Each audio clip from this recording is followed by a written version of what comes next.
I think we've gone above and beyond just from what I have witnessed in the past couple of days. I've been extremely inspired by the young people who have participated. This year, we've had almost 15 law schools participate in the Moot Court, which is a little bit more than last year. So just to see the interest, the amount of time, the arguments, that have been put forward, but also the response by the bench to the arguments as well has been extremely inspiring and has gone above our expectation for the event. It's not in contention that customary law is a source of law in Kenya. What is in contention is, where do we find the balance?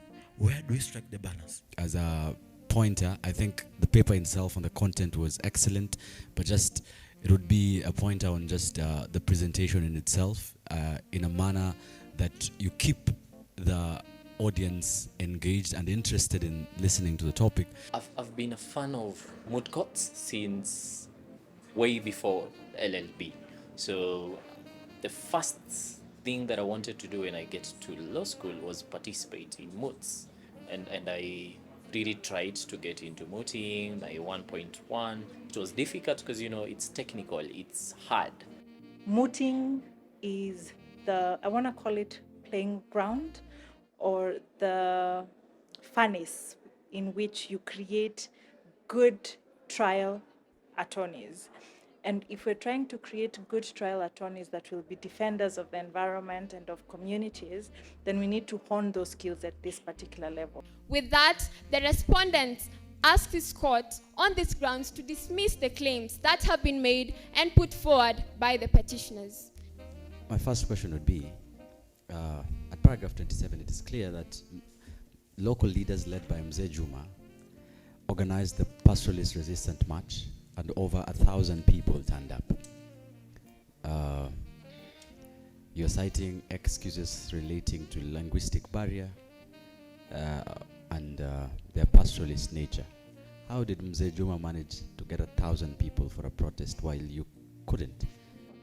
When we started a year ago, even when this conversation was starting about 2 years ago, maybe more, there wasn't a lot of interest from the student body, because environmental law and conservation law had been relegated, right? But right now, as you can see, the auditorium is full. We have over 150 participants and people who've given their time to be part of the mood. So from a general perspective, this is definitely the right trajectory, and hopefully it will grow into something bigger. It will be the East African moot as opposed to the Kenyan moot. Honorable Justices, the first issue is a contextual question of whether the rights of the Ramila community, the right to self-determination, free, prior and informed consent, and public participation was upheld.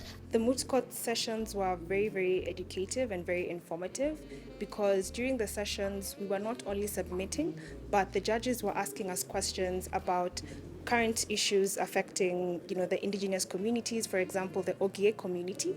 And this has actually helped me in that I am able to familiarize myself with what is happening to the indigenous people in Kenya, and seeing the response of the government, seeing the response of the people regarding what's happening to the Ogie community. And apart from that, I am very passionate about litigation, and I see myself arguing before judges on behalf of my clients. And on that same breath, the judges will give us very gracious comments and very good comments that I believe are going to help me and are going to be very beneficial to me when it comes to me advocating for my clients in court. The presentations were good, and congratulations to everyone for taking part in this competition. To the final teams, whenever you get a moot question, always try to do deep research over and beyond the issues raised. And then secondly, on the presentation style, try and work on your presentation style.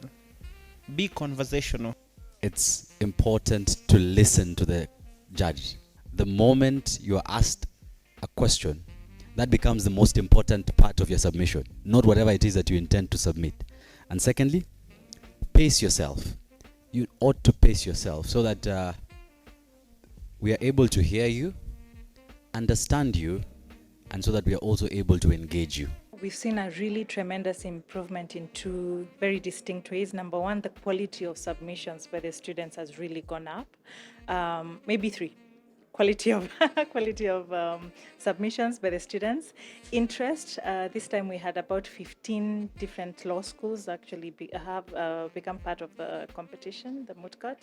And I think the other distinct one is the fact that we've actually gotten a lot of interest from practicing advocates to serve as judges and mentors within the Moot Court competition. We want to provide as much opportunity and reach as many law students as we can, and so looking at how we can diversify that and make sure that we also bring even more law students and law schools to be part of the Moot. The importance for us is how much we can educate and inspire to take action at this time when climate justice needs to be a priority for so many. So the more advocates we have, the better for us. The more we can promote indigenous voices, which is at the core of what we do at Natural Justice.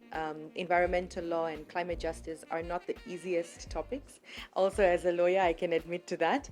And so engagements like this provide opportunity and for students to think differently, to learn as they are part of the process as well, and hopefully take this up as a long-term investment in themselves and their career. A lot of lawyers become lawyers because they don't want to deal with the sciencey stuff. But when you're a practicing environmental lawyer, you have to understand the science of climate change. You have to understand the science of forestry. You have to understand the science of a lot of the other underlying sectoral sectors, ideally. And so my number one advice would be, don't be lazy. Don't just read the law stuff. Widen your reading and widen your curiosity, and that is going to translate into a very, very fantastic career in environmental law. You have really submitted your arguments, well thought out arguments, demonstrating your breadth of knowledge of not just the facts of your case, but also your knowledge of the law. So I congratulate all of you for that. I would just urge you to note that your case is not won on the day of making your submissions. Your case is won, at least 80% of it, by the preparation that you make and your knowledge of the law at the international, regional, and national level. I am passionate about children's rights, but over the years, I have developed a keen interest when it comes to environmental law matters, and I am pleased and honored to have been selected to come and represent the university in this particular Moot Court. The malicious character of the current county government, we seek that the court directs that these monies be directed to the CBOs. It is our prayer. The CBOs that you complain, they participated in public participation. It's okay, thank you. Thank you. It has been very inspirational. I think the amount of work that has gone into preparing for the Moot Court, just from the students themselves, but also just from Riara and everyone who has been involved, Natural Justice as well, has been incredible to see. I've appreciated as well that we've had live coverage, so those who have not been able to join here physically could engage as well online. And I think for me that is also important to see how much we can expand the opportunity to others to be engaged. The arguments have been exceptional. I think there are parts that they have spoken better than myself or anyone at Natural Justice could have. And so for me that has been incredible to hear. One thing I'm interested to know was a community development agreement concluded as a basis of the carbon offset credits, 6.8 million carbon offset credits that you are flaunting to justify your actions? And we understand the corpus of that question arising from Section 23 of the Climate Change Act, but we must consider that was it concluded between the government and the community? The agreement itself. It's a simple question. I've also reflected if I was ever this active in law school when I was in law school, and I don't remember being this active. So it's been very, very interesting and engaging, especially for the law fraternity, but I think anyone else. This is an opportunity to even inspire young people to be lawyers, to come into the law profession, and I really think that's the essence of the Moot.